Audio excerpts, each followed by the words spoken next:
Hello everyone, कैसे हैं आप सब। यूपीएससी गाइड में आपका स्वागत है। आज की डेट है 19 ऑफ अगस्त और हम डिस्कस करेंगे डेली एमसीक्यूज़ को, जो हमारी यूपीएससी सिविल सर्विसेज प्रीलिम्स जिसमें पेपर 1 होती है उससे रिलेटेड ये एमसीक्यूज़ रहती हैं, राइट। तो वीडियो स्टार्ट करने से पहले रिक्वेस्ट रहेगी, अपनी पार्टिसिपेशन आप ज़रूर दिखाएं कमेंट बॉक्स में। पहली क्वेश्चन आज की, select the correct statements regarding Kaveri river. तो कावेरी रिवर के बारे में कुछ स्टेटमेंट है, उसे आपको बतानी है, ठीक है। करेक्ट ऑप्शन को सेलेक्ट करनी है। पहली statement, it is the third largest river after Godavari and Krishna in southern India. Second statement, flows only through the state of Karnataka and Tamil Nadu.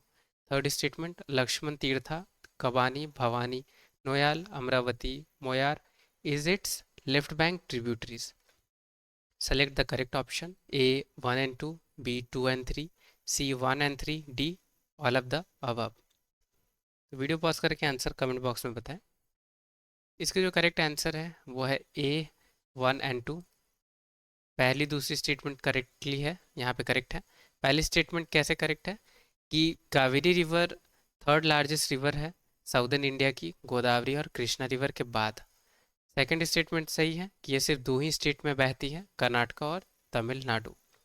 Third statement गलत है क्योंकि ये जो ट्रिब्यूटरीज हैं, जैसे लक्ष्मण तीर्था, कबानी, भवानी, नोयाल, अमरावती, मोयार, ये सारी राइट बैंक ट्रिब्यूटरीज हैं, लेफ्ट बैंक नहीं है, ठीक है। तो हम यहाँ देख लेते हैं लेफ्ट बैंक कौन कौन सी ट्रिब्यूटरीज हैं कावेरी रिवर की। तो Harangi, Hemavati, Shimsha, Arkavati, Sarabhanga, Triumani, Muthuru. Right bank tributaries कौन कौन है, लक्ष्मण तीर्था, कबानी, भवानी, नोयाल, अमरावती, मोयार, ठीक है। तो यूपीएससी जनरली क्या करती है कि बेसिक चीज़ें जो हैं उससे आपसे क्वेश्चन पूछ ले, यानी रिवर कहाँ से ऑरिजिनेट हो रही है, कौन कौन सी स्टेट में बह रही है, कौन कौन सी स्टेट ज़्यादा जिसमें ज़्यादा इसकी लैंड कवरेज है, राइट। या तो ट्रिब्यूटरीज आपसे पूछ ले कि लेफ्ट बैंक कौन ट्रिब्यूटरीज हैं या राइट बैंक कौन सी ट्रिब्यूटरीज हैं। तो वैसे यूपीएससी क्वेश्चन फ्रेम करती है। और यूपीएससी बहुत बार यूपीएससी ने पूछा हुआ है क्वेश्चन रिवर्स पे, राइट। तो रिवर्स जैसे कि कृष्णा, गोदावरी, गंगा, ब्रह्मपुत्रा, झेलम, चनाब, ये सारी जो रिवर्स हैं इन्हें हमें अच्छे से करनी है, कहाँ से ऑरिजिनेट हो रही है, राइट। और अगर ट्रिब्यूटरीज हैं तो कौन कौन सी ट्रिब्यूटरीज हैं इनकी, ठीक है। बढ़ते हैं आगे दूसरी एमसीक्यूज में। Consider the statements regards to consumer protection authority. तो कंज्यूमर प्रोटेक्शन अथॉरिटी के बारे में आपको बतानी है। पहली statement, it is a regulatory authority. Second statement, there are total 5 members under consumer protection authority including chief commissioner. तो करेक्ट ऑप्शन सेलेक्ट करनी है, A 1 only, B 2 only, C both, D none of the above. तो video pause करके आप इसके answer comment box में बताएं। तो इसकी जो करेक्ट आंसर है वो है ए 1 ओनली। तो पहली स्टेटमेंट ही सिर्फ सही है कि ये रेगुलेट करती है जो भी कंज्यूमर की प्रोटेक्शन की बात की जाएगी उन्हें। तो ये रेगुलेटरी बॉडी है और ये 5 मेंबर की कमिटी, मीन्स 5 मेंबर की अथॉरिटी नहीं है इसके अंदर। इसके अंदर सिर्फ 3 मेंबर्स होते हैं कंज्यूमर प्रोटेक्शन अथॉरिटी के अंदर, ठीक है। एक चीफ कमिश्नर होते हैं और दो और कमिश्नर होते हैं। और दोनों जो कमिश्नर रहते हैं वो अलग अलग सब्जेक्ट पे डील करते हैं। एक कमिश्नर डील करते हैं गुड्स वाली सब्जेक्ट पे और दूसरे कमिश्नर डील करते हैं सर्विस वाले जो सब्जेक्ट है उस पे। ये क्वेश्चन मैंने इसलिए आपसे पूछा क्योंकि सेम इसी पैटर्न पे यूपीएससी ने मॉनेटरी पॉलिसी कमिटी एमपीसी के बारे में पूछा हुआ था कि क्या करती है और कितने मेंबर्स हैं उस कमिटी के अंदर, राइट। इसलिए ये इंपॉर्टेंट है आपके लिए और वैसे न्यूज़ में है तो आपको ये पता होनी चाहिए। अब बढ़ते हैं आगे। Consider the statements regarding food safety and standard authority of India. तो फसाई के बारे में आपको बतानी है। पहली statement, it is a constitutional body.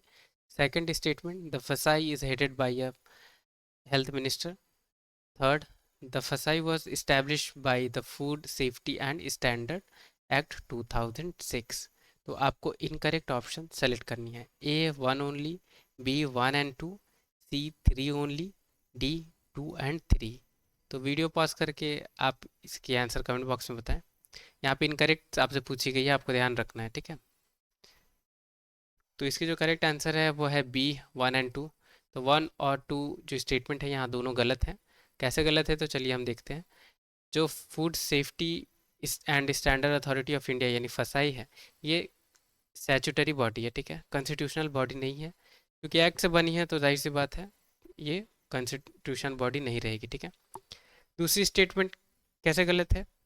इस नॉन एग्जीक्यूटिव एक पर्सन को चेयरपर्सन हायर किया जाता है सेंट्रल गवर्नमेंट के द्वारा, जो हेड करते हैं फसाई को। हालांकि ये हेल्थ मिनिस्ट्री ऑफ हेल्थ के अंदर ही आती है ये फसाई, food safety and standard authority of India, पर इसे हेड हेल्थ मिनिस्टर जो है हमारे यूनियन हेल्थ मिनिस्टर, वो इसे हेड नहीं करते हैं, ठीक है।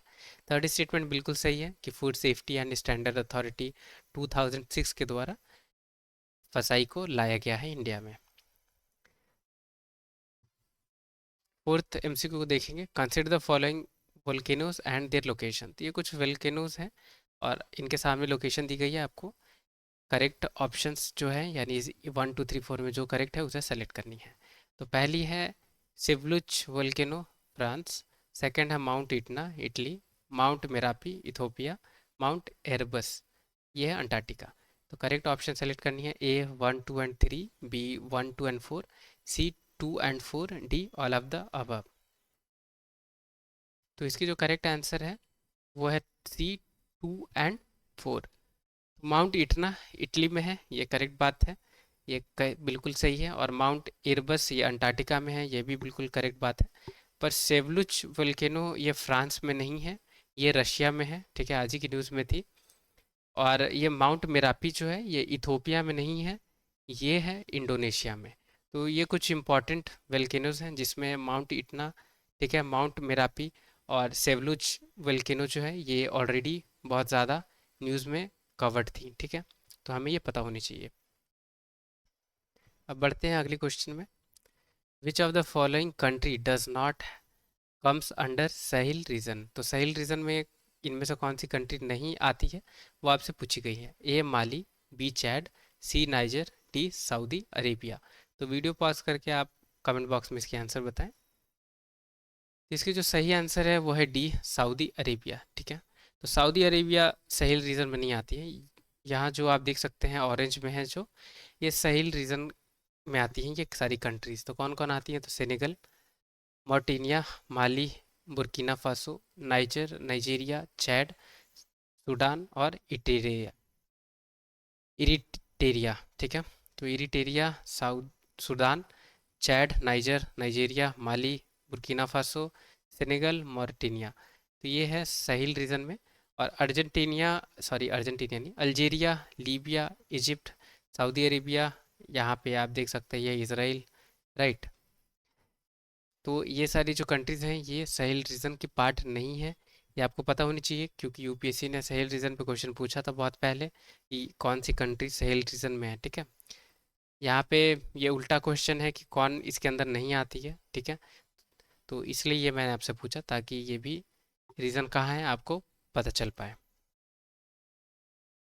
लास्ट एमसीक्यू आज की, recently M 174B missile was in news, it is related to which country. तो ये मिसाइल देखी गई है न्यूज़ में, कौन से कंट्री से रिलेट करती है ये आपको बतानी है। ए इंडिया, बी ब्राज़ील, सी चाइना, डी यूनाइटेड स्टेट्स। तो वीडियो पॉज करके आप कमेंट बॉक्स में इसके आंसर बताएं। तो इसकी जो करेक्ट आंसर है वो है डी। तो एम 174B मिसाइल ये यूनाइटेड स्टेट्स की है, यूनाइटेड स्टेट की ये मिसाइल है, ठीक है।